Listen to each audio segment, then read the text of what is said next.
పెద్దిగడు అందరికీ హృదయంలో ఉండిపోతారు సార్. ఉమ్, పెద్దిగడు చాలా ఇన్స్పిరేషనల్ క్యారెక్టర్ అండి. అంటే ఆ, నిజంగా చెప్పాలంటే పాఠ్యాంశాల్లో అంటే బుక్స్ లో ఉండాల్సిన క్యారెక్టర్ అండి. 7th క్లాస్ నాన్ డీటెయిల్ లో ఉంది సార్. అంటే పట్టుదల ఉంటే సాధించలేనిది లేదని. ఉమ్, అలాంటి బుక్ లో నేను రాసినప్పుడు నాకు ఆ కథ గుర్తొచ్చిందండి. అరే విక్రమాదిత్య ఏదో అండి అతని పేరు. అతను చాలా స్ట్రగుల్ అయ్యి అనుకున్నదాన్ని రీచ్ అవుతాడండి. అంటే పెద్దికి కూడా విజయం అంత ఈజీగా దొరకలేదండి. పెద్ది చాలా స్ట్రగుల్ అవుతా తన విజయాన్ని, తన డెస్టినేషన్ ని, తన గోల్ ని రీచ్ అవ్వగలిగాడు. కానీ అంత ఈజీగా ఈ జనరేషన్ చిన్న చిన్న వాటికే కొద్దిగా పానిక్ అయిపోయి అది అవును, కాదు ఇది కాదు అవును, ఇది కాదు అంటారండి. అవును. ఇది చాలా ఈ జనరేషన్ సెట్ అవుతుంది. ఈ జనరేషన్ కి చాలా ఇన్స్పిరేషనల్ స్టోరీ మోటివేషన్ అంటే ఐ ఫీల్ ఒక వ్యక్తికి మోటివేషన్ దొరకడం పొద్దున్న లేచి, అంటే ఇలాంటి సిచ్యువేషన్ వచ్చి నా లైఫ్ లో కూడా వచ్చింది. ఇది వాళ్ళ జనరేషనే కాదు, కోవిడ్ టైంలో అందరికీ ఒక రకంగా కొట్టింది కదా కోవిడ్. అవును సార్. అవును మానసికంగా కొట్టింది, హెల్త్ పరంగా కొట్టింది, అవునండి.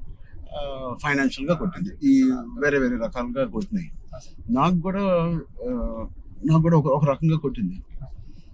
And it was very low phase అవన్నీ అను, కానీ ఇట్ ఈస్ అంత స్ట్రాంగ్ వర్డ్స్ నేను వాడట్లేదు, కానీ ఒక కన్ఫ్యూజ్డ్ స్టేట్ లో ఉండేవాళ్ళం. అంటే అప్పటికి ఆర్ఆర్ఆర్ మధ్యలో మీకు కూడా సార్. నాకు కూడా సార్. ఆర్ఆర్ఆర్ 30-40% అయిన తర్వాత ఆ బ్రేక్ పడింది. అయితే 50% తర్వాత ఆ బ్రేక్ పడింది. పీక్ లో అవును సార్. నా ట్రైలర్ రిలీజ్ అయింది. అంటే అంత పీక్ బాడీ లో ఆర్ఆర్ఆర్ స్టాప్ అయింది. సో ఏం చేయాలి? జిమ్ నేను ఒక అపార్ట్మెంట్ లో ఉండేవాడిని అప్పుడు. దాని తర్వాత ఇప్పుడు ఇంటికి షిఫ్ట్ అయ్యాను కదా. సో అక్కడి నుంచి అసలు ఉన్నారా, మన చుట్టూ ఉన్న వ్యక్తులు ఒక్కొక్కరు చనిపోవడం చూసి ఆ ఉపాసన ఇంట్లో ఉండడం వల్ల ఆ హాస్పిటల్ కాల్స్ విని నేను ఇంకా ఆఖరికి నా హోమ్ థియేటర్ లో కూర్చొని టీవీ చూస్తూ ఉండేవాడిని. పక్కన ఆవిడ అక్కడ ఉండేది. అది వినలేక నేను ఒక్కడనే ఉండలేక, బికాస్ ఆవిడతో ఉంటే ఏదో ఒక కాలక్షేపం ఉండేది. హోల్ కోవిడ్ నువ్వు నమ్మవు, ఉపాసన ఒక రూమ్ లో తన కాల్స్, పాపం తన అందరి పేషెంట్స్ ని డైవర్ట్ చేయడం అవన్నీ చూస్తా ఉంది. నేను ఇంకో రూమ్ లో అలోన్ గా ఆల్మోస్ట్ ఫ్యూ మంత్స్ నేను ఒక్కనే ఉండేది. అది నాకు గట్టి కొట్టేసింది. అంటే ఒంటరిగా ఉన్నప్పుడే నీకు థాట్స్ వస్తాయి. అది ఓవర్ గా నువ్వు అన్ని రోజులు ఒంటరిగా ఉన్నప్పుడు ఆ థాట్స్ వేరేగా మారుతాయి. అలా మారినప్పుడు నేను మానసికంగా కొంచెం లో అయ్యాను. ఆ టైంలో నాకు తెలిసి తిరిగి కోవిడ్ రీఓపెన్ అవుతున్నప్పుడు, ఏవో చాలా ఇష్యూస్ ఉన్నప్పుడు నాకు రాజమౌళి గారు నీకు ఫోన్ చేశాను. రాజమౌళి గారికి ఫోన్ చేసి, సార్ ఒకసారి కలవాలి మిమ్మల్ని అంటే ఆయన వచ్చారు. ఏం చేయాలంటే మళ్ళీ షూటింగ్ స్టార్ట్ అవుతుంది. నాకు అదే జోష్, ఏదైతే షూటింగ్ మనం ఆపామో ఆ టైంలో నాకున్న జోష్ అది రావట్లేదు సార్. నాకు ఏంటో అర్థం కావట్లేదు. ఇంత పెద్ద సినిమా, ఇంత పెద్ద డైరెక్టర్తో నేను చేస్తున్నాను, ఏమవుతుంది ఎందుకు నాకు మోటివేషన్ రావట్లేదు అంటే, ఆయన చెప్పిన మాట ఇవాల్టి వరకు I have kept it in my heart. ఎప్పుడైనా చరణ్, అది మోటివేషన్ ఏదో ఒక పెద్దది వస్తేనే రాదు. దీనికన్నా పెద్దది ఏముంటుంది? ఆర్ఆర్ఆర్ కన్నా పెద్దది మోటివేట్ చేయడానికి. అయినా నాకు రేపు పొద్దున లెగిసి వర్కౌట్ చేసి మీ షూటింగ్ కి రావాల్సిన మోటివేషన్ నాకు రావట్లేదు. అందం ఏంటి నేను? సో చరణ్ అలా కాదు, షూటింగ్ కి ఇంకా 20 days టైం ఉంది. ఇంకో 20 days లో లాక్డౌన్ ఓపెన్ చేస్తున్నారు, ఫస్ట్ లాక్డౌన్. సో నీకు 20 days టైం ఉంది. ఒక పని చెయ్యి, స్టార్ట్ స్మాల్. ఈ రోజు నేను ఇవాళ లెగిసి ఏదో పని అనుకోవాలి. ఆ పని కోసం నువ్వు లెగాలి, ఆ పని దొరకాలి. ఆ పని ఏంటి?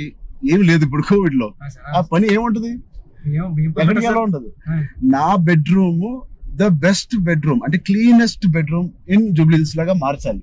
అంటే ఎవ్రీ కార్నర్ క్లీన్ చేసుకోవడం, అంటే అదే పని. ఇంకా ఒక పని వెతుక్కోవడం అనమాట. ఒక కారణం వెతుక్కోవడం ఆ రోజు లెగడానికి. ఇవాళ లెగిసి జూబ్లీ హిల్స్ లో నా రూము, నా ఇల్లు ద బెస్ట్ క్లీనెస్ట్ హౌస్ గా ఎలా మార్చాలి? స్టీమింగ్ చేస్తానా, లేకపోతే కడుగుతానా, లేకపోతే క్లీనింగ్ చేస్తానా, ఎప్పుడెప్పుడు నుంచో ఉన్న బట్టలన్నీ తీసి పడేస్తానా, అది లేదా నా garden should be the best garden in Jubilee hills. ఆ ప్లాంట్స్ ని, ఆ కలుపు మొక్కలు తీసేయడం అన్ని నేను చేసి ద బెస్ట్ గార్డెన్ అని నేను నిరూపించుకోవాలి. అది చిన్నదైనా పెద్దదైనా. క్యూట్ గా ఒక బాల్కనీలో ఉన్న అపార్ట్మెంట్ అయినా the best apartment balcony in the whole apartment గా ఎలా చేయాలి? ఆ చిన్న చిన్న కారణాలు వెతుక్కొచ్చారండి ఇలాగా. లేకపోతే నువ్వు బిల్డ్ చేసే నీ ఫామ్ హౌస్ ఏదైతే ఉందో, ఆ best farmhouse with all your horses, ఇవన్నిటితో నువ్వు చెయ్యి. దాని మీద దృష్టి పెట్టు. సో నువ్వు పొద్దున్న లెగిసి ఓకే నేను కన్స్ట్రక్షన్ వాళ్ళతో మాట్లాడి ఫామ్ హౌస్కి వెళ్ళి ఏదో ఒక పని పెట్టుకోవాలి, మనం ఒక మోటివేషన్ పెట్టుకోవాలి మన లైఫ్లో. చిన్నగా స్టార్ట్ చేయి, ఆ చిన్న స్టార్ట్ చేసిన మోటివేట్ అవుతావు నువ్వు. ఇంట్లో మొదలైన మోటివేషన్ అది పెద్దగా చేరి యూ విల్ గో టు. అది నేను ఎగ్జాక్ట్గా వర్డ్ టు వర్డ్ నేను ఫాలో అయ్యాను. ఇవాళకి 3-4 years there was not one day where I was demotivated. So పెద్దిగాడిది coming to the point, Peddi also is like that. ఏంటి అవకాశాలు అనేది ఎత్తుకుంటా ఉంటాడు లైఫ్ లో. అవును, చిన్నగా పట్టుకుని వెళ్ళాడండి.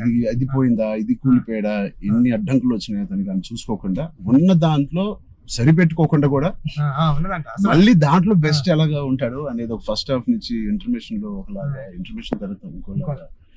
What ever happens the life should go on, life should keep going on. అన్ని అయిపోయినా ఆ లైఫ్ ఎలా గో ఆన్ అవ్వాలంటే దానికి ఒక పర్పస్ ఎత్తుకోవాలి. ఆ పర్పస్ నేను చెప్పినట్టు చిన్నగా ఉండొచ్చు, పెద్దగా ఉండొచ్చు.